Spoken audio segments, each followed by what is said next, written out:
Let's talk about some of the projects, and we'll talk about some of the projects in design first, but then we'll talk about a lake source project and a ocean source, and some of the items that go along with each. First, the projects in design. So there are two currently. One is much further along, that's Hawaii, and the other is Mauritius, which is in the Indian Ocean.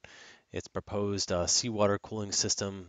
They're looking to go about 1,000 meters down to get 40 degree, which is about 4.4 Celsius seawater. So you can see that they're going to be this schematic diagram they've pulled together, pulls in from deep, cycles it through, rejects the heat. And you notice this outflow pipe is higher up. So this is more to match the temperature of the seawater that's there, about 55 degrees if I remember correctly. And then they would simply just do a heat transfer here, and this heat transfer would be about 45 degrees Fahrenheit that they're looking to use for the buildings.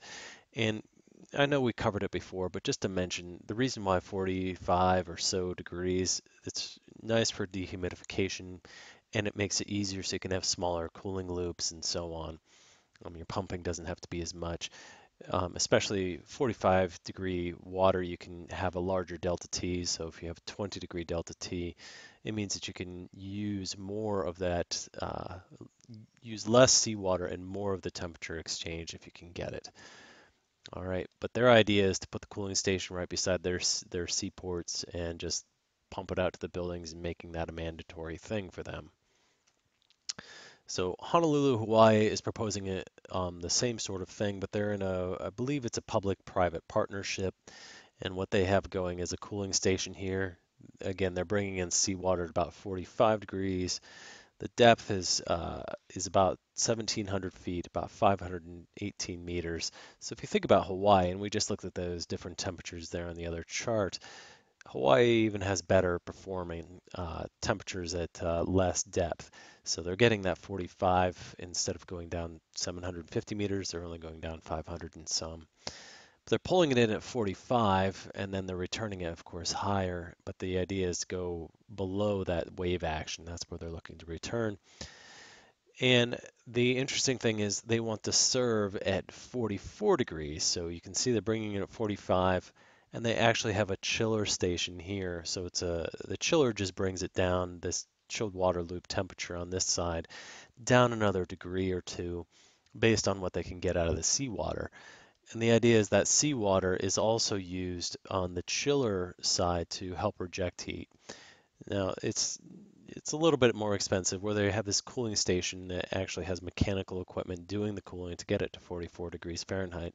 But the reason they're doing this is a lot of Hawaii is aiming for that 44 degrees.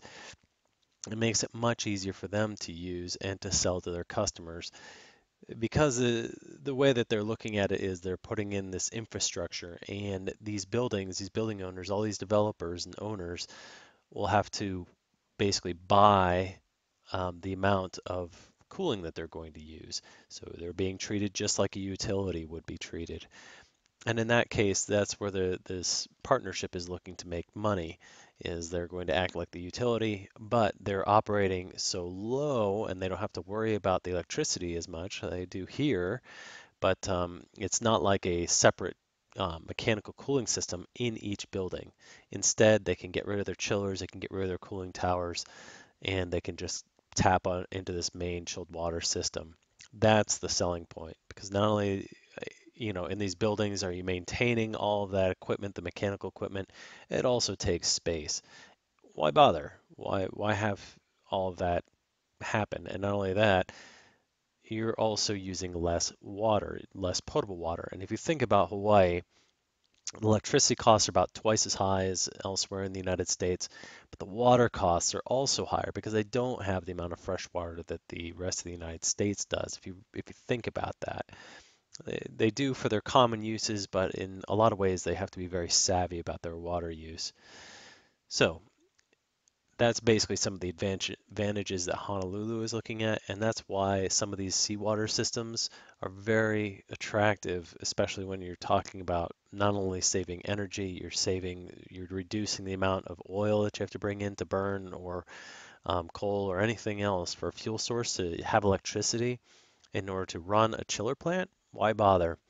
Just bring in the seawater and loop it around. And not only that, you use less potable water as well. So let's talk about Google's data center in Hamina, Finland.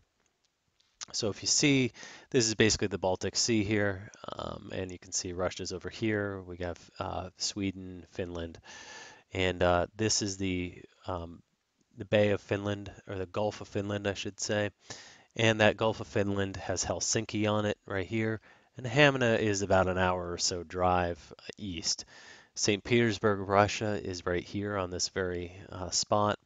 And you can see that this temperature gradient that's at the bottom, and again in Celsius, you're pretty much looking at the 1, 2, 3 degree in here Celsius. So very cold temperatures, but again, this is surface water. So what they need to get is below that in order to have more consistency. Why? If you notice this white patch here, it freezes. It freezes over during the entire winter. And not only that, you get a lot of chipping and ice breaking whenever you have swells and that kind of thing with weather. So why have all those complications? Sink the pipe down and go underneath instead.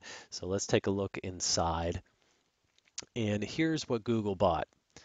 They didn't build this. This is a paper production plant that was in Hamina, Finland. And you can see it's basically an industrial facility.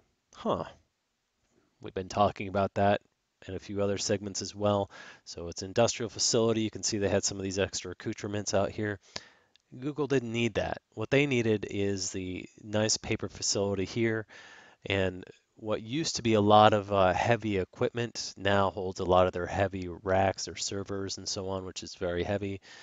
Um, so that could handle all of that, but then they just pull in the seawater straight from the Gulf of Finland and use that. So let's look inside of there. Here's the edge. They're basically pulling from the Gulf, and it's always handy for Google to have this nice little windmill in the background. And here's the side of the building. Inside the building, they essentially just have pumps. So here's the seawater pumps just pumping up. They'll go through the heat exchanger in one pass and then back out. And then here's the chilled water side, and they have pumps on that side as well. And that'll just pass it out to the rest of the data center. They have the VFD drives as variable frequency drives, which means that these pumps don't always have to be on 100%. Same with these guys. They can vary their flows in order to just serve what they need. So if you hear Google talking about, hey, we have super efficient data centers, this is one of them. Why? This is their whole chiller plant. They do not have chillers, they don't have cooling towers, they don't have all the water treatment that goes along with it. They don't have all those other accoutrements. And not only that, they're saving on all of that space as well. So they have a heat exchanger here in the middle, and you can see this construction isn't complete here. But essentially, it just cycles that water through. It goes through the heat exchanger. The seawater never encounters the chiller water. And being a data center for Google, they want to have availability and reliable services for their servers so that they can run everything very efficiently, and they run it 24/7. Any interruptions, you probably hear about it in the news. They're a very visible company that way. So that's Google's Hamina data center. Now, Cornell, back in 2000, they decided to take a look at their lake source for cooling, and they used Cayuga Lake here. So we'll walk through a couple of stages that they went through. So Cornell University is in Ithaca, New York, and you can see it's Cornell here, and it's in this gray area. And this is in Ithaca, so this is downtown Ithaca right over here. So Cayuga Lake is sitting up to the northwest there. And what you can't really tell on a map like this is Ithaca has hills, lots and lots of very sharp hills that go up and down. So Cornell University looking to be served here. They needed to get the water to this pumping from this pumping station all the way up to the campus, circulate it around, and then back down. Meanwhile, they need to pull from the lake, and they need to pull deep from the lake as well. So Cayuga Lake, what we just saw back there, here, is just the very tip. Okay, so that's that very tip of the lake is right down there, and you can see all these spots here, those are all data points that they're taking. So they have the what they call the LSC, that's the lake source cooling intake, is down here. The lake source cooling discharge is up here, right, not far away from that station, that cooling station. So the pipeline runs through a tunnel from the heat exchanger to the lake shore. The bottom drops off gradually, so it's about a mile of about 35 feet, and then that depth, it hits that depth of 250 feet. So let's look at that. And the lake currents and waves are small as it was compared to the ocean, so it's another benefit of a lake source. You don't have major wave action like you do in an ocean. And here you can see some of those details right there. Now, all those data points that they took, that was for their studies. And you can see this discharge just comes out here and it discharges with a bunch of holes in their pipe. It's around 4 feet diameter pipe maybe. But the intake is all the way down here. They needed to figure out how far to go in order to get the temperatures they wanted. So they put in all this pipe right beside the discharge all the way down. Now you notice two other things. There's a Cayuga Heights wastewater treatment plant and the Ithaca area wastewater treatment plants. Those are also affecting the lake chemistry and the lake temperatures. So don't think if you're using a lake or a river that you're alone. No way.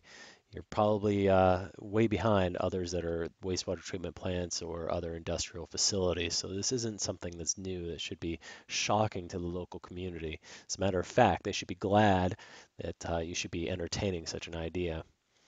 All right, looking at it in a cross section. Cornell University up here, way up on a hill. They are pumping to and from this heat exchange facility, and you can see that they're getting 45-degree water and they're discharging the 60-degree water, so it's a 15-degree delta T. And that whole distance there is about 12,000 feet. So you can see how far they're going, a couple miles back and forth. Okay. Now at the heat exchange facility, again, there's no chillers there. They're basically bringing in 39 to 41 degree water, and they are judging that to be basically what they want to use in order to get a 45-degree output. So they put in the heat exchangers and everything in order to get this output so they can get the quantity and the temperature. So Cornell University has all their air handlers, everything else designed to hit 45-degree water, and that's what they're aiming for. So whenever they're bringing in this water, if it's 41, they have to pump more water in order to keep this at 45. So that's their safety factor that they have built in, a very big cushion also for that. And then the outlet, after it goes through the heat exchanger facility, the outlet comes out at about 48 to 56 degrees Fahrenheit. And it's a 48-inch outlet here. And you can see it has a number of holes poked in the side of it, so it flushes out the side at a nice even rate. Now this inlet is turned up and it has a little light there and a screen and everything. We'll talk about that in a minute. But the big thing that the citizens were after was, well, you're going to change the lake and it's eventually going to heat up. But if you look at how big the lake is, it's 40 billion gallons. And meanwhile, if you think about the cooling that they're doing, 20,000 tons of cooling, and say it's about 2 gallons per minute, that's 40, 40,000 maybe an hour that you're talking about. Now, put that against billions of gallons. I think I did the calculation that it's going to take over 100 years, more like 200 years before if the lake did nothing else but exchange heat, you wouldn't even raise the lake temperature by 1 degree for almost 200 years. So that was one of the concerns of the citizens that had to be worked through by the university. All right. So some of the details to this, they had the heat exchangers starting at the top left. Heat exchangers here, they have pumps here. They're just lined up, and essentially it's the same as what we just saw at Google there. They're running the heat exchangers or the water through the heat exchangers for both sides. The water does not contaminate one side to the other because of the heat exchanger construction. It's welded plate and frame in most all cases like this. Is nothing where we're going to get leakage or anything like that. And they are pressure tested.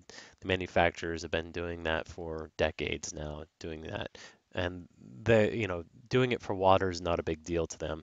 Doing it for major industrial groups that are making sulfuric acid and so on, that's what their bread and butter is oftentimes.